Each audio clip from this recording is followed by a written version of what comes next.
They say every legend in the West has a sound. The shuffle of boots. The cocking of a revolver. The breath of a dying man. But there was one legend. One that walked in silence. A ghost wearing leather. A shadow shaped like a man. An outlaw who never uttered a single word. Not when people begged. Not when bullets flew. Not even when death came knocking. They called him the Whispering Gunman. And before this story ends, you'll understand why no one ever heard his voice. And why those who didn't live long enough to tell it. The desert was boiling the day Sheriff Eli Cotton first heard the name. June 15, 1883. A day so hot the horizon rippled like water and even the buzzards hid in the shadows. Sheriff Eli was a tall, weathered man with a habit of chewing peppermint leaves. A strange softness in a man who'd seen 14 gunfights. 3 ambushes. And 1 frontier war. He'd been sheriff of Red Wells for 7 years. A town built on bad luck and dry wells. A place where honesty came second and survival came first. That morning he stood outside his office. Hat tipped back. Watching dust rise on the eastern trail. A rider approached. Fast. Slumped. Dying. The horse staggered into town like it had carried a corpse halfway across the state. The man on it, a young courier named Mason Dree, fell into Eli's arms, eyes wide with terror. His throat was torn open. Not by a knife. Not by a bullet. But by fear itself. As if he had screamed until something inside him snapped. Blood bubbled at his lips as he pushed a folded paper into Eli's hand. He rasped one final breath. "Don't let him whisper." Then he died. Eli unfolded the paper. It wasn't a letter. It wasn't a threat. It was a list of names. Sheriff Eli Cotton, Mayor Earl Patterson, Deputy Jonah Pike, Clara Boone, Reverend Alpheus Reed, Marshall Thorne, Bennett Grant, Laramie, Emma Laramie, Garland Finch, Dr. June Avery. And 17 more. 27 names in total. Across the top, in jagged black ink. "They are next." They sat in judgment. "I will come." No signature. But a small charcoal mark at the bottom corner. A single horizontal line. Eli knew what that mark meant. Everyone in the West did. It was the sign of the man people prayed they'd never meet. The Whispering Gunman. To understand why the courier died. And why the list existed at all. You need to know the legend. Not the bar table stories. The real ones. People said the Whispering Gunman had killed 27 men. Each of them silently. Some died in duels. Some died in alleys. Some simply fell dead in the street. Eyes staring at nothing. No one had ever heard his voice. But they claimed that right before he fired. Right before the final shot. He leaned in. So close you could feel his shadow. And whispered something. And whatever you heard killed you inside before the bullet ever landed. A truth. A confession. A memory. A sin. Something he knew. How did he know? Nobody wanted to find out. Sheriff Eli gathered the townsfolk in the saloon before nightfall.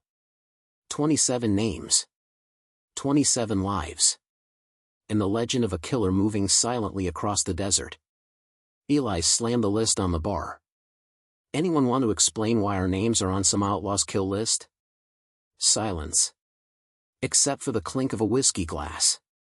Then the mayor, Earl Patterson, stepped forward.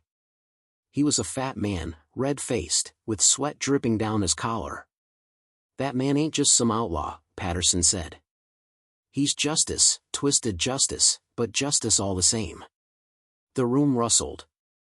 Reverend Reed clutched his cross. Clara Boone, the saloon owner, stopped polishing a glass. Jonah Pike, the deputy, swallowed hard. Eli turned. "Explain." Patterson hesitated, then nodded. "Fine. We'll tell him." 5 years earlier. Before Eli became sheriff. Red Wells was on the verge of collapse. A drought had killed the crops, stamped out the cattle, and drained the wells to muddy pits. People were starving. Men were desperate. Children were dying. And then, hope arrived. A group of riders came into town carrying a wounded drifter. A quiet young man with black hair, gray eyes, and a book strapped to his belt instead of a gun. His name was Lucas Hale. He was soft-spoken, educated, and kind. He helped the doctor treat the sick. He taught children to read. He worked the wells day and night. Within weeks, the town began to believe he was sent by God himself. But then something happened. Something no one wanted to talk about. Jonah Pike, the deputy, spoke up now. Lucas found something, he said. In the desert. A spring. A water pocket. A new well. Eli frowned. And that was bad? It wasn't the water, Clara Boone whispered. It was what came after. Patterson wiped his forehead. We were going to lose everything, he said. The town. The ranches. The children. Everything. He took a deep breath. So we made a decision. A decision to survive. Eli's jaw tightened. What decision? Patterson stared at the floor. We turned Lucas Hale in. To bounty hunters. For a crime he didn't commit. And they hanged him. The room went still. Eli felt his stomach drop. Why? Clara Boone raised her trembling voice. Because the bounty on his head was $5,000. Enough to save the town. Enough to save everybody. Jonah Pike added quietly. We justified it. Told ourselves he was an outlaw. Told ourselves he was dangerous. Emma Laramie sobbed into her husband's shoulder. And we lied, she whispered. We lied to survive. Eli looked around the room. Every person on the list had been in that meeting 5 years ago. Every one of them had agreed, and out there, somewhere. Someone new. Someone who wanted vengeance. The sun bled into the horizon. Eli ordered lanterns lit, guns loaded. Windows barred. Doors locked. A storm rolled in. Dark clouds smothering the moon. People huddled inside their homes, waiting for the Whispering Gunman to arrive. Around midnight, a scream tore through the darkness. Eli and Jonah sprinted toward the sound. The old Finch barn. Inside they found Garland Finch, hanging from a beam, swinging gently in the wind. But he wasn't hanged by rope. He was hanged by fear. His gun was still holstered. His boots still tied. But his face was frozen in pure terror. Eyes wide. Mouth open. As if something had whispered to him. And taken his soul before the body ever died. Pinned to his chest. A piece of parchment. Another list. 26 names left. And beneath it. I am close. The wind outside shifted.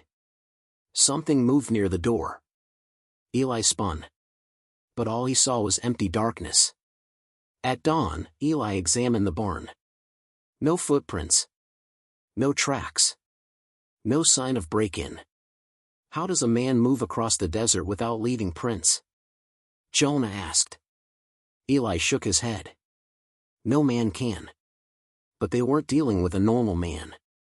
Later that morning, rancher Grant Laramie galloped into town, dust exploding behind him. His face was pale. Ghost white. He was at my house, Grant gasped. He stood at the window. Just watched us. Did he speak? Eli asked. Grant's voice cracked. No. But my wife heard something. Not words. A breath. A whisper. Like someone reading your darkest memory right into your ear. Eli mounted his horse immediately. Show me. Eli was the last name on his list. The breeze stilled. The desert held its breath. Lucas's hand dropped toward his gun. Eli didn't move. "Go ahead," Eli whispered. "If you kill me, you kill the last man who didn't betray you. The last man still trying to save you." Lucas froze. His hand trembled. For a moment. Just a moment. The sadness in his eyes turned into something else. Hope. Then, a rifle crack exploded behind Eli. Jonah Pike stood on the ridge. Smoke rising from his barrel. Lucas staggered. Hit in the shoulder. Eli screamed. "No!" But it was too late. Lucas drew and fired. Not at Eli. At Jonah. The bullet hit Jonah square in the chest. The deputy crumpled. Lucas fell to his knees. Blood dripping from his shoulder. Eli rushed to Jonah. The man was dying fast. Jonah grabbed Eli's shirt. "He wasn't a monster," he choked. "We made him one. He died." Eli turned back to Lucas. The outlaw lay on the sand. Breathing shallow. Eyes clouding. Eli knelt beside him. "You can stop now," he whispered. "It's over." Lucas shook his head weakly. He held out his journal. Eli opened to the last page. "There is one more sin. My own. I let them kill me. Now let me rest." A single tear slipped from Lucas Hale's eye. Not of pain. Of release. Eli took Lucas's hand. "You can rest now," he whispered. Lucas Hale exhaled one final breath. And the desert finally fell silent. Sheriff Eli buried Lucas Hale at the new spring. The one Lucas had found years ago. He carved a simple message into the wooden cross. "Here lies a good man. Broken by bad ones." And as the sun dipped behind the mesa, Eli Cotton saddled his horse. Ready to ride back to a town that would never forget its sins. Before leaving, he looked once more at the grave. "Rest easy, Lucas," he murmured. "The West finally heard your voice." He mounted his horse. And rode into the dusk. Out here in the Wild West. Some men die heroes. Some die villains. And some die whispering the truth no one wants to hear. But remember this. The desert doesn't forget. And neither do the dead. They rode an hour west. The sun rose red and angry behind them.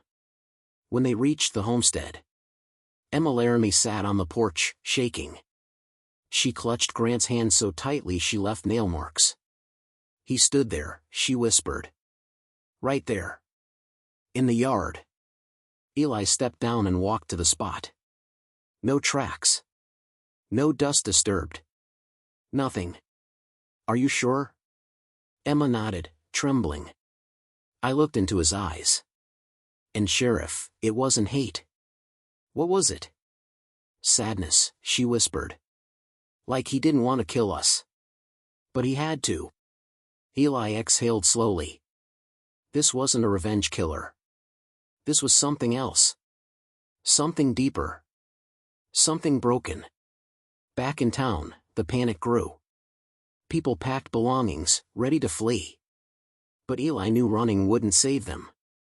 Not from a man who moved like smoke across the desert. Not from a man who whispered a person to death. He gathered the remaining names in the church. The only building large enough to hold them. Reverend Reed led the group in prayer. Voice shaking. Hands trembling. And then, the doors slammed open. A cold wind rushed inside. Lanterns flickered. People froze. For a moment. Just a moment. A shadow stood at the entrance. Tall. Still. Silent. Eli drew his gun. But the shadow vanished as quickly as it had appeared. Screams erupted. People scattered. On the church door, carved by knife. 2 gone. 25 remain. That night Eli went through old records. Lucas Hale, the drifter who had once helped the town, had no criminal history. No enemies. No family. He was a schoolteacher from Arkansas. A man who had simply wandered west after losing everything in a fire. A good man. And the town had betrayed him. Eli realized something else. Lucas's body was never found. The bounty hunters claimed they buried him in the desert. But no grave was ever discovered. That meant one of two things. Either Lucas Hale survived the hanging, or someone else took up his cause. Either way, the Whispering Gunman had a purpose. And Eli intended to find it. The next victim was Mayor Patterson. They found him slumped over his desk. A pile of papers scattered around him. His heart had stopped. Not from poison. Not from a blade. Not from fear. But from guilt. On his chest lay a note. You executed an innocent man. To save your town. Now know his last moment. Pinned beside it was a drawing. A man standing on a gallows. Eyes staring downward. Rope around his neck. Alive. As if someone had seen him there. As if someone had stood close enough to hear his last breath. Eli realized something the others had ignored. The Whispering Gunman wasn't killing at random. He was killing in the same order the townsfolk had voted 5 years ago. Finch. Patterson. Next would be Reverend Reed. Eli rode out to find him. He reached the edge of Dry Spine Canyon, where Reed often prayed in solitude. There, on the canyon floor, Eli found the Reverend kneeling. Alive. Hands folded. Head bowed. But he wasn't praying. He was listening. Leaning close to Reed's ear was a tall figure. Coat black as night. Hat low. Face unseen. The Whispering Gunman. Eli froze. The air around them seemed to tighten. The canyon walls held their breath. The gunman whispered. Eli heard nothing. Not a single sound, and the Reverend collapsed. Dead. The Whispering Gunman stood slowly. Turned toward Eli. For the first time, Eli saw the outlaw's eyes. Gray. Soft. Sad. The eyes of a man who didn't want to kill. But couldn't stop himself. Before Eli could move, the gunman disappeared into the heat waves. Literally vanished. No tracks. No dust. Nothing. Eli returned to town to find chaos. Half the population had fled. The rest barricaded themselves indoors. Only 8 names remained in red wells. And one by one, they began dying. Each death stranger than the last. Clara Boone died smiling. As if hearing a memory she had long forgotten. Dr. June Avery died crying. As if apologizing to someone unseen. Grant Laramie died clutching his chest. Heart crushed by regret. Emma Laramie died in her sleep. Peaceful. Accepting. By the 8th death, Eli understood. The Whispering Gunman wasn't just killing them. He was showing them something. Their sin. Their betrayal. Their cruelty. He whispered their guilt into their souls. And their hearts simply couldn't bear it. Only 2 were left now. Deputy Jonah Pike. And Sheriff Eli Cotton. Jonah broke first. Late that night, he confessed everything. 5 years earlier, when Lucas Hale discovered the spring, Jonah had been the one who suggested turning him in. Jonah's own brother was dying. He needed money for medicine. The bounty was the only way. Jonah sobbed as he spoke. He begged us, Jonah said. Lucas begged us to believe him. He didn't even fight. He trusted us. Trusted me. Eli clenched his jaw. You regret it now? Jonah nodded miserably. Yes. Every day. Eli stood. You stay inside. I'll finish this. Jonah grabbed his arm. You can't fight him, Sheriff. It's not just a man we're dealing with. Eli looked him dead in the eyes. Then I'll find the man he used to be. Eli rode alone into the desert. No lantern. No backup. Just one horse. And one man determined to end a curse. Hours passed. The moon climbed high. At the base of Blackroot Mesa, he found a lone silhouette waiting. Hat lowered. Coat whipping in the wind. The Whispering Gunman. Eli dismounted slowly. "I know who you are," he said softly. The outlaw said nothing. "You're Lucas Hale." The figure didn't move. "You survived the hanging." Still no response. But in the moonlight, Eli saw the faint mark around the man's throat. A rope scar. Eli took a breath. "You're not killing these people because you're evil. You're killing them because you're broken. Because they broke you." The outlaw's shoulders stiffened. Eli stepped closer. "What did they do to you, Lucas? What turned a kind schoolteacher into a ghost?" The whispering figure finally lifted his head. And Eli saw his face. Not monstrous. Not twisted. Just tired. Eyes hollow. Mouth stitched shut with a single thread of black string. Lucas Hale had sewn his own lips closed. Eli's heart twisted. Why do this to yourself?" Lucas slowly reached into his coat and pulled out a small leather book, his journal. He opened it. On the first page, "They took my voice. When they took my life. Now I return their sins. With whispers they cannot bear." Eli swallowed. "You're not whispering at all. Are you?" Lucas shook his head once. Eli understood. The Whispering Gunman never spoke.